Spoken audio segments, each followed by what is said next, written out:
Hemen euskara etxetik, etxe gehienetan euskalkia, ikusteraz, garraziakin, guztidurak, Euskal Herri berdea, mendi ederrak, itxaso urdina, bertan, edertasuna non nahi, gure arbasoen historiak, eta bar, puinak, kantu zarrak eta kondairak, eta hori dena, noski, Euskal Herria da. Baina bada beste Euskal Herri bat, ez denak aditzen Euskal Herri kontzeptu horretan, ez dena ederra, edertasunaren estandarretan sartzen ez dena, ez daukana euskalkirik. Etxe, bloke, itxusi eta zarretan bizi dena. Asko ez dakitena Durangoko azoka zer den ere. Ez delako iristen gure albisterik beraien bizi diren lekutara. Beste kanal batzutan mugitzen direlako. Mugetako herriak, euskera aspaldi galdu zutenak eta berreskuratzen ari direnak. Euskal Herri barruan nahi bat, Euskal Herri daude. Batzuetan ez gaituzte ezagutu ere egiten, eta guk ere ez beraiek. Eta beste batzuetan, pixka bat, bigarren mailako euskaldun bezala, tratatuak izan dira. Euskal Herria B esaten duguna. Ez dira bakarrik lekuak, personak, ere bai. Horri buruzko hausnarketa bada ondorengo kantua. Nereak konfesen musika batekin entzuko duzuena. Euskal Herria B.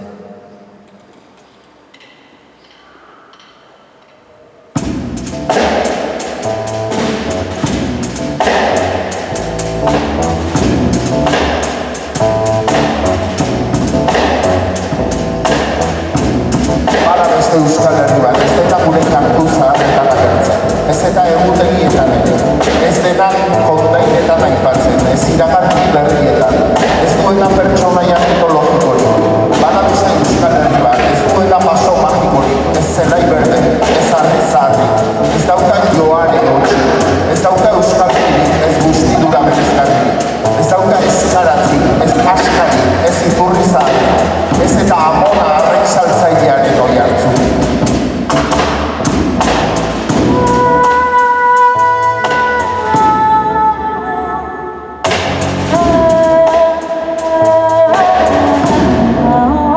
Euskal Herri horretan ez dago euskola, ez dut ingia zabalko gaztazadinik ozkainetan.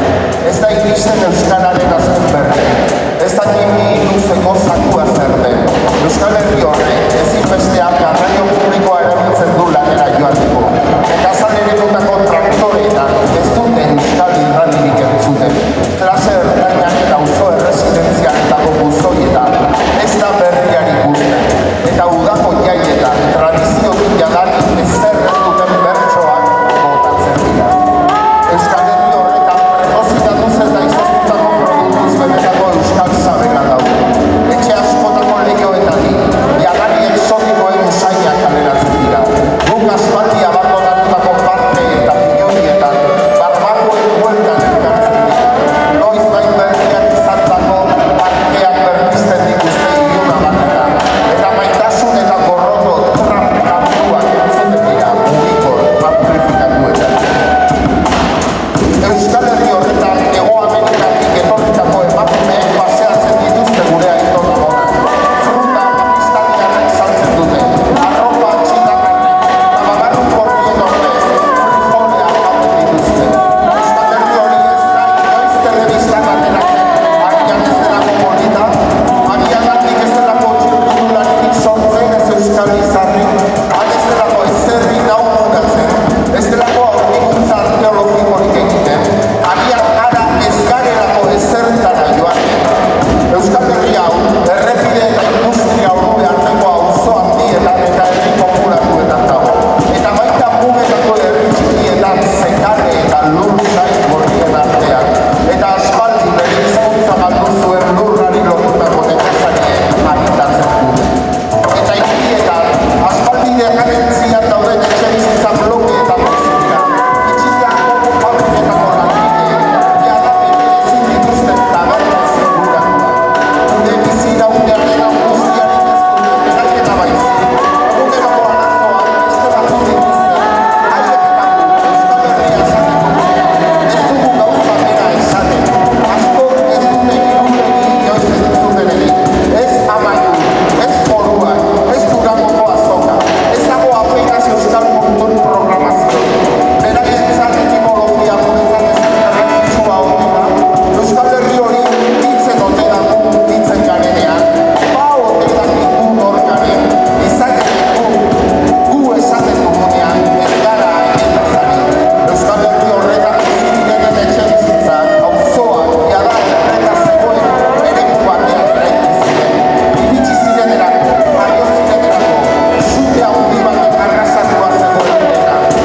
bidean, gure arnaz berria eta gure etorkizunerako pauso diren lagunak etorri daitezela mesedez, oholtzara txalo handi batekin, Ignacio Txidetarra, Marce, jatorri Estremadurako zestuarra, Osana, Ugrana jatorriko zestuarra, Nerea Odriozola zestuarra, Marina Argentina jatorriko zestuarra, Pina Errusia jatorriko zestuarra, Margarita Italia jatorriko zestuarra, Gor Maroko jatorriko zestuarra, eta Gun Saharan jatorriko zestuarra, zuen zarete gure etorkizun berria, zuen eredua zarete.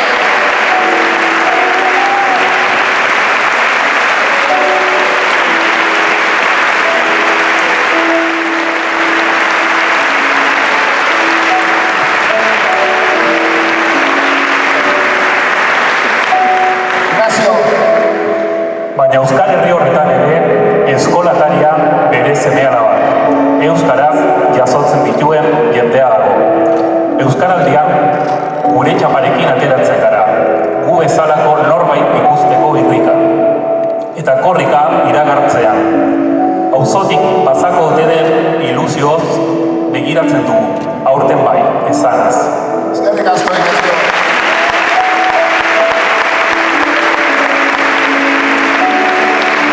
Marce, Zaharrenek inork hitz egiten ez zuen hizkuntza ikasi zuten. Diktaduraren gauetan eta orain eta hamarkadak pasa arren beti berritzat joak dira. Baina hala ere, galdua zegoen hizkuntza ikasi duten biloben aitonamonak dira eta eurei mila sufrimendu eman badizkie ere, gure seme-alabek gure bide bera hartuko duen esperantzarekin bizi gara. eskerrik asko Marce. Osana,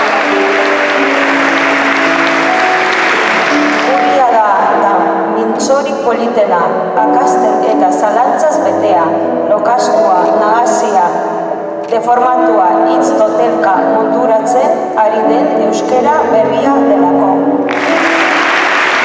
eskerrik asko Osana, Nerea, Urteak eta urteak daramatzagu lurri dorra iraultzen, hazia ereiten, kale berrietan euskal kantu zaharrak kantatzen, eta kale zaharrei kantu berriak ematen. Gutxiengo izaten gure lurrean arrotz. Aupa Nerea, Marina, Asko zuaitzik gabeko sustraiak ginen, etorri ginenean eta orain, pertenentzia, sentimendua errotu zaigu. Atzo sentimendua dugu, mendi lehorrak, bezain beste maite ditugu etxe lerroak, eta etxe horratzak ditugu gaztelutzak. Argentinaki, Marina eskerrik asko, Errusiaki, Pina, Brontzezko eskuen ordez, amiantozko birikak ditugu, eta deialdi nazionaletara joaten garen aldiro. Asko garela gogoratzen dugu, gehienetan ahaztuak garen arren. aupa Nerea, Gure izatearen liburuan azkenak agertu arren. Borroka honen lehen uda lerroa gara, amestutako etorkizunaren lehen eguna. Italiaki, Margarita,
norbaitekin, artistaren batekin, maite du norbaitekin zerbait egiten. Eta zestuan ere ezin zen bestela izan. Eta ni badut lotura berezi bat famili batekin, oso gaztetxotatik gainera. Eta gaur hemen gurekin izango dugun gure artista, pentsatzen dut jaio zenetik ezagutzen den dela. Eta beti sentitzen dut hurbiltasun bat, ezta? Berekin, bere izpakin, gurasoekin ere bai, nola ez, gauza askorengatik. Eta niretzat plazer handi bada. Eta gainera plazerra da baita ere baloratzea herrietan dauzkagun artistak zenbat momentu eder ematen dizkiguten eta zenbat momentu eder salbatzen dizkiguten ere bai. Eta hori baloratu den behar da, batez ere bera daukanaren moduko berezko doaia eta gaitasuna daukazunean. Niretzat plazer handi bada hemen kantatzea zurekin, etorri aizpea, Aristi.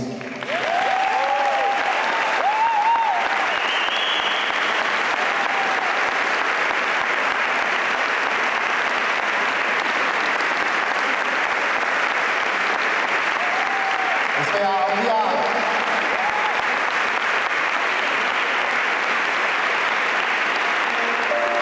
Kantu hau idatzi nuen Inauten Lorri eta etorri zenean Zumaira gitaritik zinta batekin, kotxea jarri zidan musika bat, oraindik bera bakarrik bere etxean egindako da.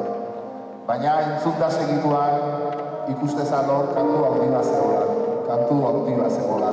Eta letrarekin pixka bat asmatu ezkero, kantu hori, kantu importante bat izan zitekela. Momentu hortan Euskal Herria aro historiko zantatzen ari zen. Eta atzean gelditzen zen garai historiko luze bat. Gure zauriak, minak, ezintasunak eta gatazkak horrekin batera.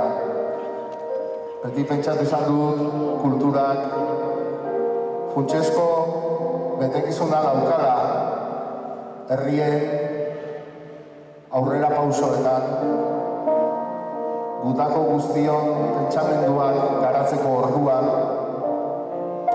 kultura ez genuke gutxi etxi behar. Ematen duela, baina askoz importanteagoa da, ze horrek pentsarazten gaitu eta horrek sentiarazten digu, beste ezer baino gehiago. Ezin duen burutik kendu bizitzen ari ginena eta pentsatu nuen kantu horrek lagundu zezakela baita ere. Gure iraganean gertatu zen guzti hortatik ikasteko gai izango bagina, etorkizun ederrago bat eraiki genezakela zimendu horien gainean, elkartasuna, giza eskubideekiko sensibilidadea eta respetua, eskubide kolektiboekikoa. Behar bada zaien arena, orain empatia, bestearen mina ere ulertzea, norberak bere zauriak dituenean, noski. Baina, bultzadatxo bat ezela, Inauten musika eder horri jarri nion letra hau, orain kantatuko duguna esaten duena. Ez galdetu inoiz, zer galdu genuen, negar egin genuenean, balkoari esker, orain itxasoa gara.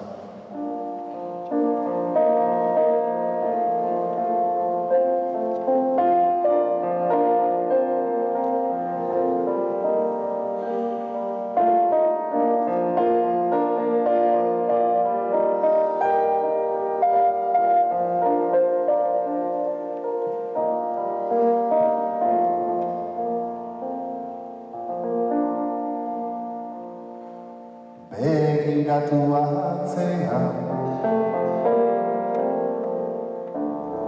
hortzi mugasuta